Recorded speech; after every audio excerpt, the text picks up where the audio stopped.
बंधु माने सतर्क रुहंतु। एक विरल सूर्य पराग जहाँ 1500 वर्ष मध्य देखा जाए नाही ताहा आसुछि।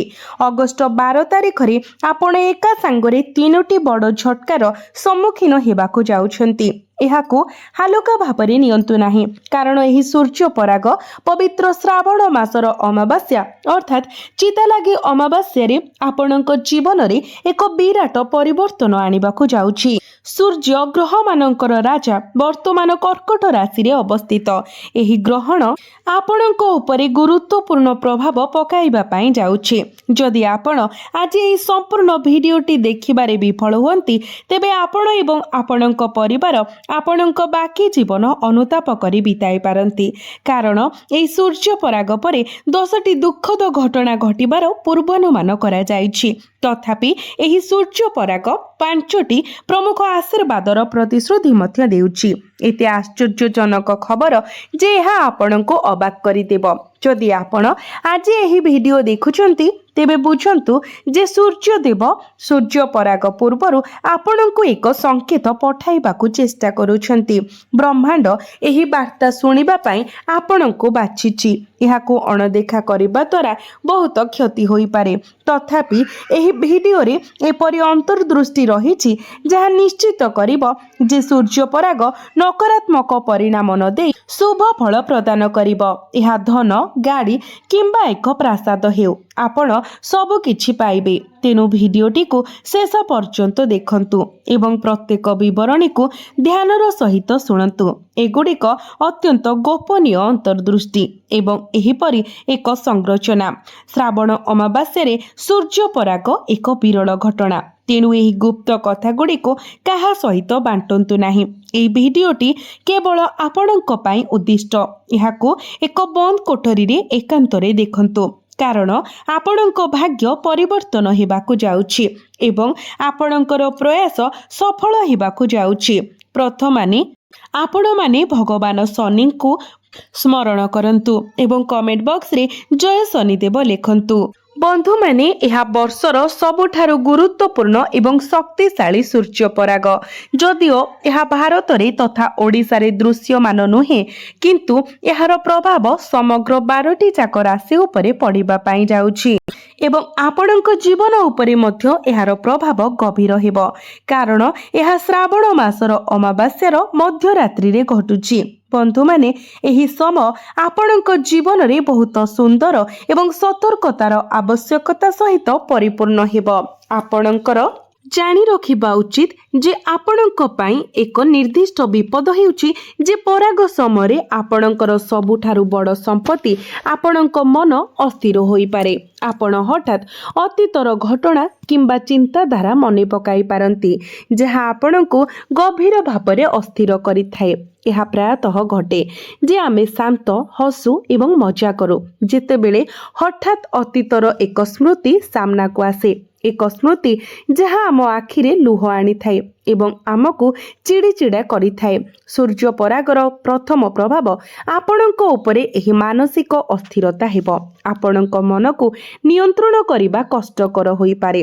पराग परे आपण अधिक चिंता एवं अस्थिरता अनुभव करि पारंती।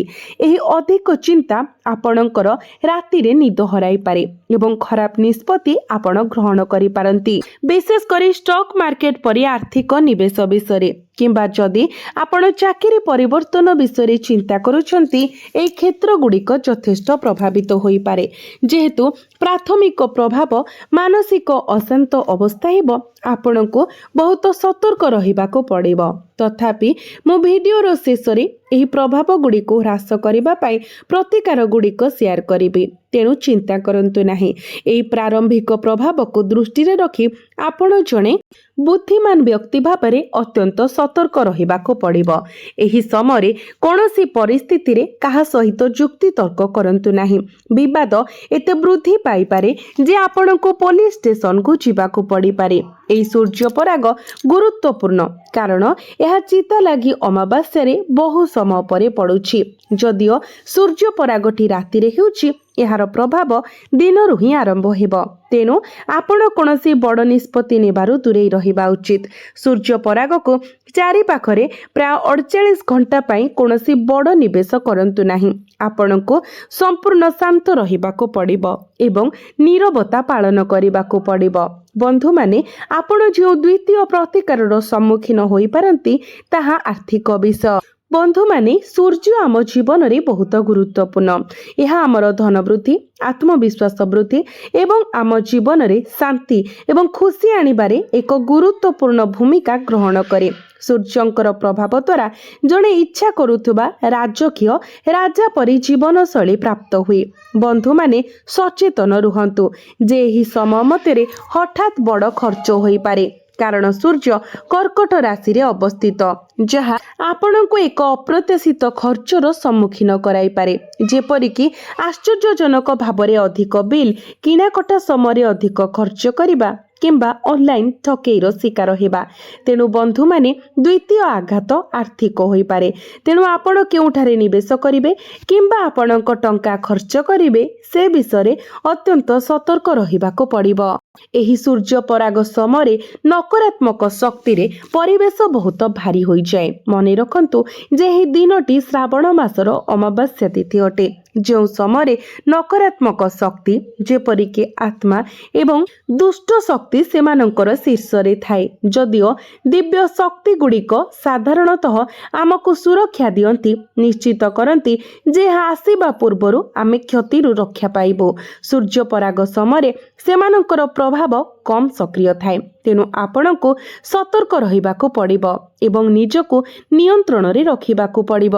ବର୍ତ୍ତମାନ ମୁଁ ଯେଉଁ ତୃତୀୟ ଆଘାତ ପ୍ରକାଶ କରିବାକୁ ଯାଉଛି ତାହା ଆପଣଙ୍କୁ ଚମକାଇ ଦେଇପାରେ। ମନେ ରଖନ୍ତୁ, ଜଣେ ବିବାଦରୁ ରକ୍ଷା ପାଇପାରିବ, କିନ୍ତୁ ଦ୍ୱନ୍ଦ୍ୱ ଠାରୁ ବହୁତ ଗୁରୁତ୍ୱପୂର୍ଣ୍ଣ ହେଉଛି ସମ୍ବାଦ, ଯାହାର ଅର୍ଥ ହେଉଛି ଗଠନମୂଳକ ଆଲୋଚନା।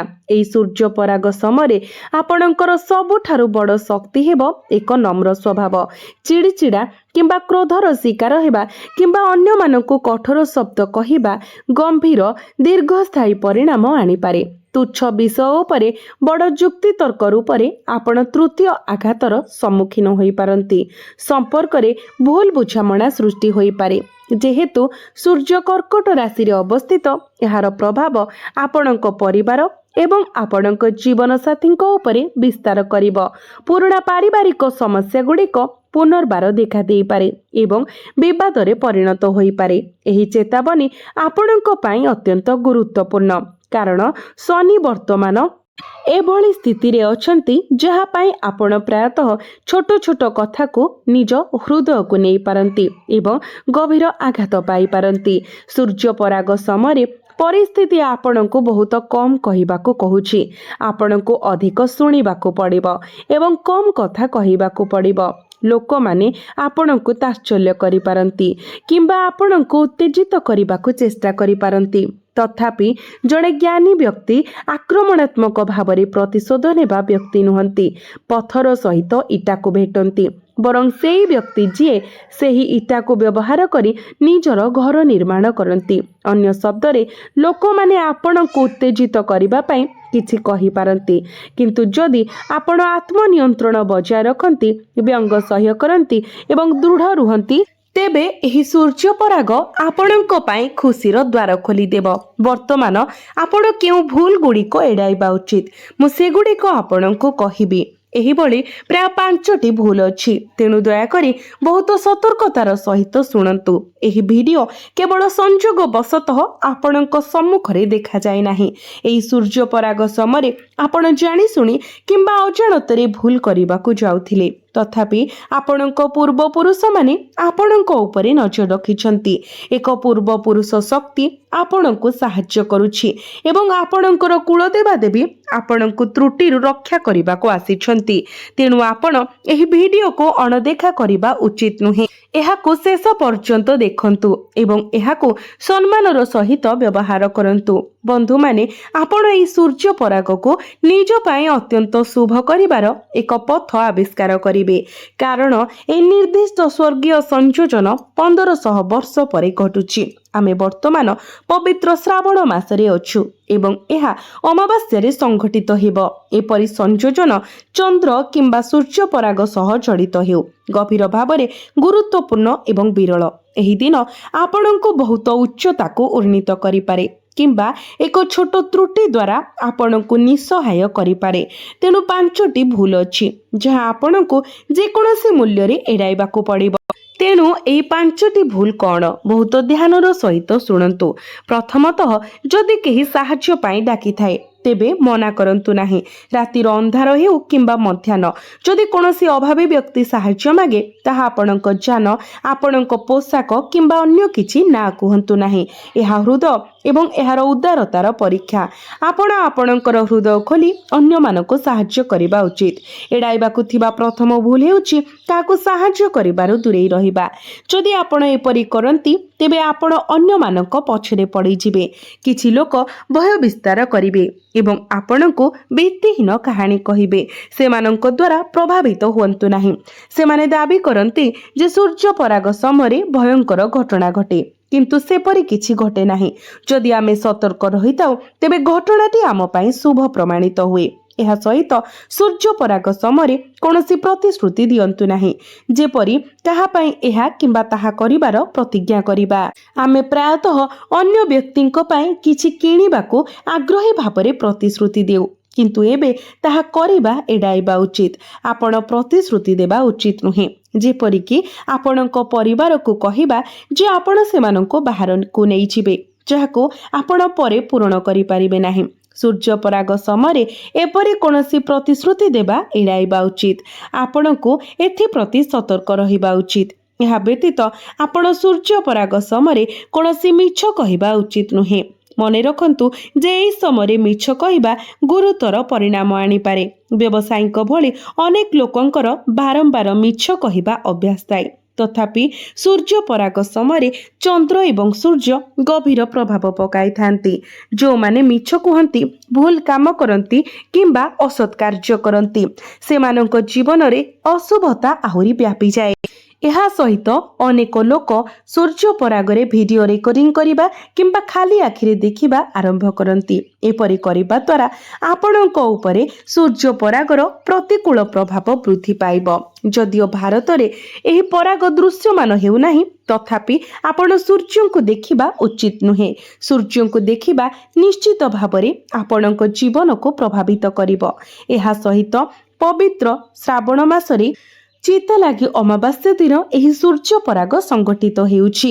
ଏହା ଯେହେତୁ ରାତି ସମୟରେ ହେବ ଏବଂ ଭାରତରେ ଦୃଶ୍ୟମାନ ହେବ ନାହିଁ, ତଥାପି ଏହାର ଅର୍ଥ ଏହା ନୁହେଁ ଯେ ଏହା ଆମକୁ ପ୍ରଭାବିତ କରିବ ନାହିଁ। ଏହା ନିଶ୍ଚିତ ଭାବରେ ଆପଣଙ୍କ ରାଶିରେ ଜନ୍ମିତ ବ୍ୟକ୍ତିମାନଙ୍କୁ ପ୍ରଭାବିତ କରିବ। ଏହି ଘଟଣା ନିକଟତର ହେଉଛି, ତେଣୁ ଆମକୁ ଏଥିପ୍ରତି ସତର୍କ ଦୃଷ୍ଟି ଦେବାକୁ ପଡ଼ିବ। ଏହା 13 ଅଗଷ୍ଟ ସକାଳ 4:25ରେ ସମ୍ପୂର୍ଣ୍ଣ ଭାବରେ ଶେଷ ହେବ, ଅର୍ଥାତ୍ ଯେତେବେଳେ ଆପଣ ଉଠିବେ ଏହାର ପ୍ରଭାବ ଚାଲିଯିବ। ତଥାପି ଆପଣ ରାତିରେ କିଛି ଜପ କରିପାରିବେ। ଶୋଇବା ପୂର୍ବରୁ ଯେହେତୁ ପରାଗ ମଧ୍ୟରାତ୍ରିରେ ସଂଘଟିତ ହେଉଛି, କିଛି ମନ୍ତ୍ର ଜପ କରିବା ଦ୍ୱାରା ରାତ୍ରିରେ ମଧ୍ୟ ଆପଣଙ୍କର ଭାଗ୍ୟ ପରିବର୍ତ୍ତନ ହୋଇପାରେ। ଏପରି ସୁଯୋଗ ପ୍ରାୟତଃ ଆସେ ନାହିଁ। ତେଣୁ କେଉଁ ମନ୍ତ୍ର ଜପ କରିବା ଉଚିତ, ରାତିରେ କେଉଁ ନିୟମ ପାଳନ କରିବା ଉଚିତ, ଧ୍ୟାନ ଦେଇ ଶୁଣନ୍ତୁ। ମନେ ରଖନ୍ତୁ ଯେ ଏଠାରେ କୌଣସି ସୂତକ କାଳ ଅର୍ଥାତ୍ ଅଶୁଭ ସମୟ ପ୍ରଯୁଜ୍ୟ ନୁହେଁ। ଆପଣ ମନ୍ଦିର ଦର୍ଶନ କରିବାକୁ ଏବଂ ପ୍ରାର୍ଥନା କରିବାକୁ ମୁକ୍ତ। ଏହି ଚିତାଲାଗି ଅମାବାସ୍ୟା ସମ୍ପର୍କରେ କୌଣସି ସମସ୍ୟା ନାହିଁ। ତଥାପି ଏହାର ପ୍ରଭାବ କ'ଣ? ଏହା ମାନସିକ ଦ୍ୱନ୍ଦ୍ୱ, ଅସ୍ଥିରତା ଏବଂ ହୁଏତ ଏକ ସଂକ୍ଷିପ୍ତ ଭୟ ଦ୍ୱାରା ଚିହ୍ନିତ ସମୟ। ଆପଣ ମୁଣ୍ଡବିନ୍ଧା କିମ୍ବା ଆଖିରେ ଜ୍ୱଳନ ଅନୁଭବ କରିପାରନ୍ତି।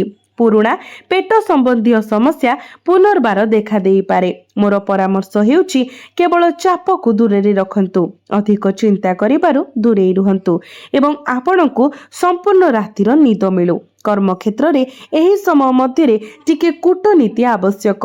ଏହି ସୂର୍ଯ୍ୟ ପରାଗ ଯୋଗୁଁ ଗୁପ୍ତ ପ୍ରତିଦ୍ୱନ୍ଦ୍ୱୀ ସକ୍ରିୟ ହୋଇପାରନ୍ତି। अन्य केही आपणक कठिन परिश्रमर श्रेय नेबाकू किंबा आपणक प्रयासर लाभ पाइबाकू चेष्टा करि पारंती। एठारे परामर्श हेउची सहकर्मी किंबा आपणक बॉसक सहित जुक्तितर्क करिबारु दूरेई रुहंतु। जदि आपण चाकरी परिवर्तन करिबाकू किंबा एक नूतन व्यवसाय आरंभ करने योजना करुछंती तेबे ग्रहण समय शेष हेबा पर्यंत एपरि प्रमुख निष्पत्ति गुड़ी को स्थगित रखिबा भल। आपणकर आर्थिक परिस्थिति विषय अप्रत्याशित खर्च होई पारे जहाँ पाई आपण योजना करि नथिले। आर्थिक कारोबार रे सतर्कता अवलंबन करंतु। काहाकू प्रचुर परिमाणर टंका ऋण दियंतु नाही। एहा सहित अति कमरे परवर्ती 3 दिन पाई स्टॉक मार्केट किंबा क्रिप्टो करेन्सी रे विपद नेबारु दूरेई रुहंतु। एहा सहित संपर्क विषय सचेतन रुहंतु जे वैचारिक पार्थक्य होई पारे, विशेष करी आपणक जीवन साथी किंबा पितांक सहित एवं अहंकारर संघर्ष होई पारे। आपणक आपणक कथारे मधुरता एवं संयम बचाय रखिबाकू पड़िबो एवं विवादीय किछि कहिबा पूर्वरु 2 थर भाबिबाकू पड़िबो। ध्यान देई सुनंतु। भगवान शिवंकर पूजा करंतु। प्रकृत रे शनिदेव हेउछंती भगवान शिवंकर शिष्य एवं परम भक्त। तो श्रावण अमावास्या दिन किछि कला राशि मिश्रित जल व्यवहार करी शिवलिंग उपरे अभिषेक करंतु। एहा परागर नकारात्मक प्रभाव को ह्रास करिबारे साहाय्य करिबो एवं आपणको मानसिक शांति देव। जेहेतु एहा चिता लागि अमावास्या तेनु निश्चित भाबरे एक प्रतिकार करिबा उचित। एही दिन आपण कोनोसी गछ लगांतु। प्रकृतिर सेवा करिबा एक उत्कृष्ट कर्म प्रतिकार जहा क्यारियर बाधा दूर करिबारे साहाय्य करिबो। एही समय आपण ओम नमः शिवाय मंत्र जेते पारिबे सेते जप करंतु। विशेष करी सोइबा समय राति 9:30 परे जेते बेले आपण सोइबाकू जांती सेते बेले मंत्र जप करंतु। मने रखंतु एही अमावास्या दिन यौन संपर्क एड़ाइबा उचित। पिलामानंकु अत्यधिक कांदिबाकू दियंतु नाही किंबा पिलामानंकु आपण जोरे पाटी करंतु नाही किंबा माड़ दियंतु नाही। घरे कोनोसी झगड़ा किंबा जुक्ति तर्क न हेबा पई निश्चित करंतु। घरे एक शांतिपूर्ण परिवेश बचाय रखंतु। नचेत जदि पिला माने जिदखोर हुंती किंबा पराग समय पति पत्नी घनिष्ठता झगड़ा किंबा मतभेद रे लिप्त हुंती तेबे ई समस्या गुड़िक आहुरी जटिल होई पारे। अभियोग परे समाधान करा जाई पारिबो एवं प्रेमर प्रकाश अपेक्षा करि पारिबो, किंतु पराग समय आपणको साजसज्जार सहित निजको आचरण करिबाको पड़िबो। एही अमावास्या दिन आपण जदि जणे गरीब किंबा अभावी व्यक्ति को खाद्य शस्त्र दान करती तो आपणको उपरे पितृपुरुष प्रसन्न हेबे। यह बहुत सरल।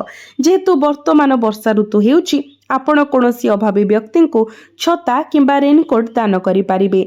जे ओदा हेउ जाइछंती सेमानंकु कोनोसी खाद्य दान करंतु किंबा जदि संभव हुए तेबे सेमानंकर एक छोट आवश्यकता पूर्ण करंतु। यह आपणक पय बहुत लाभदायक साब्यस्त हेबो। बंधु माने ए उपचार गुड़िक बहुत सरल किंतु यार प्रभाव अत्यंत प्रभावशाली अत्यंत शक्तिशाली। यह आपणकर भविष्यत को आपणकर भाग्य को बदलाइबार शक्ति रखे। तेनु निश्चित भावरे ए प्रतिकार गुड़िक अवलंबन करंतु।